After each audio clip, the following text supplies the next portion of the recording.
Good afternoon, ladies and gentlemen. Did you have a nice lunch today? I want to speak in English for those Korean Americans speaking in English. Also, for those who want to understand the international issues, especially on the security issues in the Indo-Pacific region.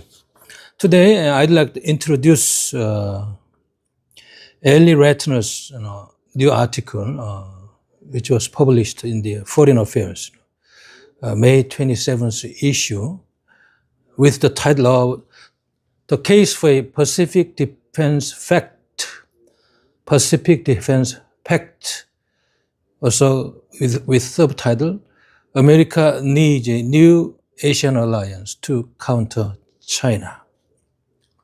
Well, this is a very important article because Trump administration is revising the basic defense strategy on the Korean Peninsula. And they are thinking of pulling out about 4,500 US troops on the Korean Peninsula, which is a core part of infantry division here. And we have to understand the background and the detailed reasons why they are trying to revise this kind of security framework, on the Korean Peninsula. According to the article, the time has come for the United States to build a collective defense pact in Asia. And for decades, such a pact was neither possible nor necessary. But today, in the face of a growing threat from China, it is both viable and essential. American allies in the region are already investing in their own defenses and forging deeper military bonds. But without a robust commitment to collective defense, the Indo-Pacific is on a path to instability and conflict. We understand that the Beijing's geopolitical aspirations by the name of 중국몽, China's dream, something like that. And we know that in 2023, Chinese President Xi Jinping has instructed his military to be ready by 2027 to invade Taiwan. But the question remains, how shall we deter this kind of invasion? Taiwan's conflict is, directly relevant to South Korea's security, as Trump administration is, revising basic defense plans on the Korean Peninsula. But as we understand, deterring Chinese invasion into the Taiwan requires convincing Beijing that any attack would ultimately come at an unacceptable cost, which means that allied forces will be united firmly under the flag of U.S. Defense Pact, something like that.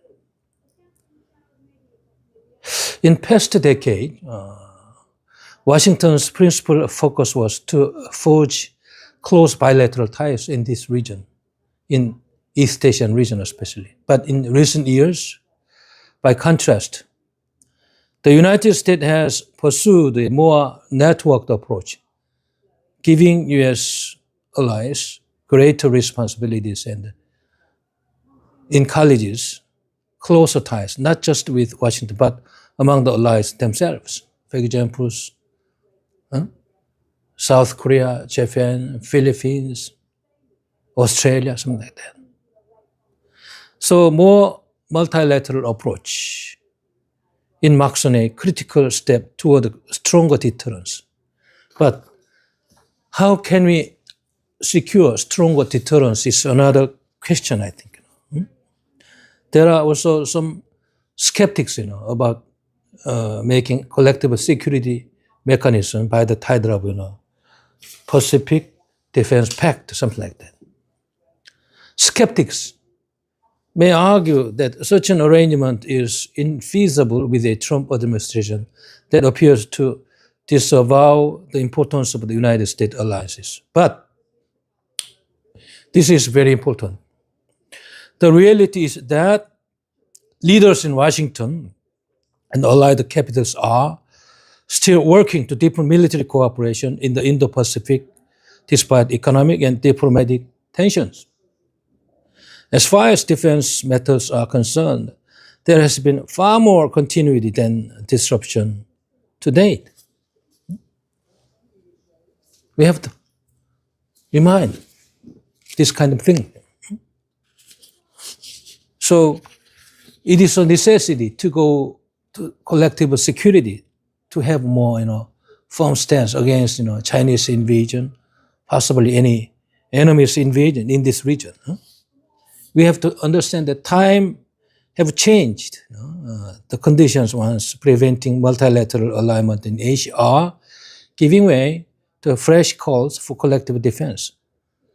Also, just before taking office last year, Japanese Prime Minister Shigeru Ishida warned that the absence of a collective self-defense system like NATO in Asia means that wars are likely to break out. And Ishida Shigeru's suggestion is acceptable under these kind of circumstances. And the three trends buttress this conclusion. A new strategic alignment centered on an advancing threat from China. Second, a new convergence of a security cooperation among U.S. allies. And the demand for a new reciprocity that gives United States partners a larger role in keeping the peace. We have a common cause in this region. We have a common cause. And accommodating all these changes, as the political scientist and the Japan expert Michael Green wrote in these pages in 2023, these changes are establishing Tokyo as the most important net exporter of security in the Indo-Pacific. Japan made an initiative. How about South Korea? Always hesitant, too much aware of Chinese Communist Party, isn't it? How about the Philippines? They are so much, positive in these kind of approaches, accepting U.S. new foreign and security policies. How about Australia? Canberra is also revising its defense priorities from top to bottom, accepting these kind of trends. We all know that the Quad is, functioning in a very loose pattern, this kind of collective goals. Japan, the Philippines, and Australia, the United States, they are coordinating, but they are not that much united. They are not like NATO in Europe. So this kind of newfound common cause has animated a series of overlapping and complementary initiatives. What in 2024, U.S. Secretary of Defense Lloyd Austin called the new convergence in the Indo-Pacific that build on the United States' traditional focus on bilateral ties in the region.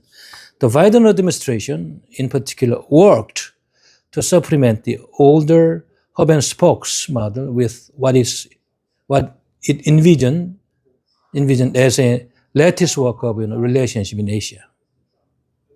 So the AUKUS partnership brought together Canberra, London, Washington to help Australia build conventionally armed nuclear-powered submarines. We have to remember this, nuclear-powered submarines. American officials also stepped up trilateral security cooperation with Japan and South Korea, but unfortunately during Moon Jae-in administration, so much hesitant, but after Yoon Suk-yeol was inaugurated as the new president 3 years ago, very much positive. But he's out of power nowadays. So among the many partners involved in this effort, Canberra, Manila, Tokyo frequently stand out as common denominators. Where is South Korea? Where should it be? Big question, isn't it? Where should it be? We say that additional members could join later, circumstances allowing. As an advanced and stalwart ally in East Asia, South Korea would be an obvious candidate, and its contributions could be quite significant. But Seoul would have to decide whether it was willing to focus its defense forces more on China or partner more closely with Japan and support a broader regional orientation for its own military and the tens of thousands of troops stationed on the Korean Peninsula. How about New Zealand also? Another prospective partner. Probably could join, as Australia is turning its way. But although New Zealand has recently shown greater willingness to challenge China and align more closely with the United States, it might not yet be prepared to enter a formal collective defense pact. How about the inclusion of Taiwan? The inclusion of Taiwan would not be possible or advisable under the current US policy, nor would it be acceptable to the other members of the Pact. Taiwan is such a sensitive question as of now. So I think we have a good beginning as this article analyzes. Also, there are already plans to integrate Japanese forces into US initiatives in Australia.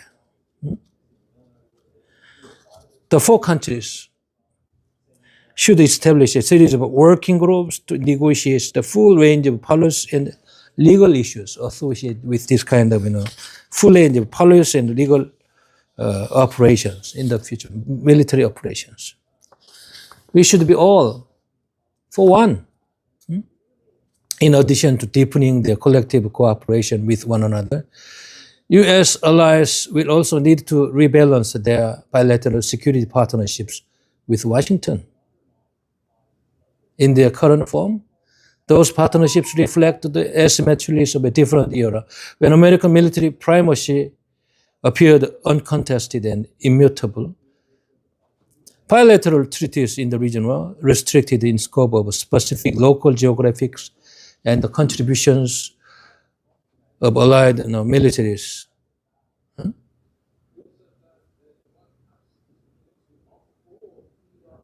And bilateral treaties in the region were restricted in scope to specific local geographics, and the contributions of allied militaries were limited by design. In essence, the United States promised protection in exchange for military access and political economic committee in Asia, but without demanding fully reciprocal protection for itself. But nowadays, different shape. The United States is requesting reciprocity according to the degree of wealth they have accumulated under the US protection in the past. So the US allies should commit to supporting the United States both in crisis throughout the region and in defending the US homeland. This is a new reciprocity. A new reciprocity. It would further enable collective defense. The upshot of more mutual obligation would be that US allies could take on new roles and missions in crisis and conflict, especially when combined with recent investment in their own militaries. According to the article, this would in turn open new pathways for cooperation that do not exist today in sufficient form. Members of the Pact could draft combined military plans, more effectively target their defense spending toward specialized and complementary capabilities, and rehearse and improve together through tailored military exercises and operations. These measures would fortify the collective power and deterrence of the United States alliances, far beyond what is possible under today's informal mechanisms. We should go in that direction. South Korea should join there. Change the circumstances. We should not be too much aware of Chinese Communist Party's threat. I mean, their strong aggressive remarks towards South Korea. So greater reciprocity should also entail greater clarity on what military strategists refer to as access, basing, and overflight. That is, the ability of the U.S. military to operate in and around allied territory. So we need a more enhanced pact in this region by the name of Pacific Defense Pact. As of now, Australia, Philippines, and Japan are such an active members of this kind of new formula. But South Korea should go in their way, I think.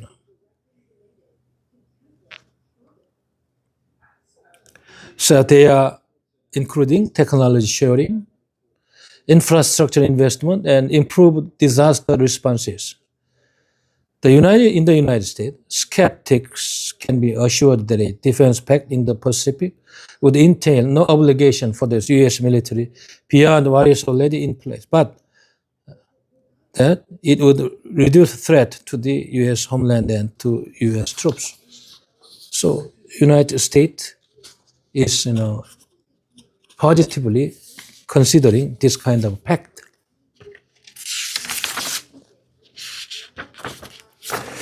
So I think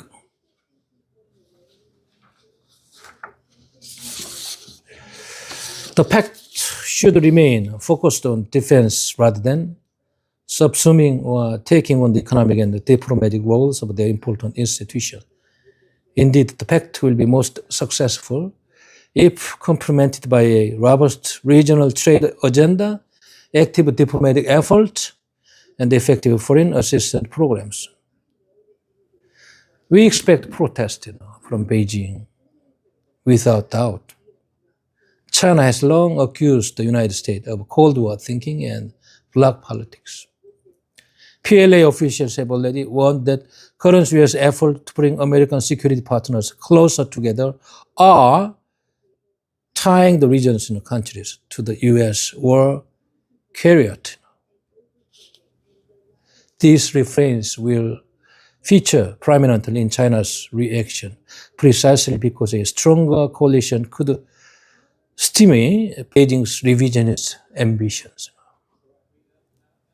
To push back and make potential members think twice about a new pact, Beijing will likely draw from its traditional playbook of disinformation and economic coercion. With that in mind, the United States should help its allies prepare for China's effort to scuttle a collective defense arrangement in Asia. Where is South Korea's national security interest if this kind of debate is going on?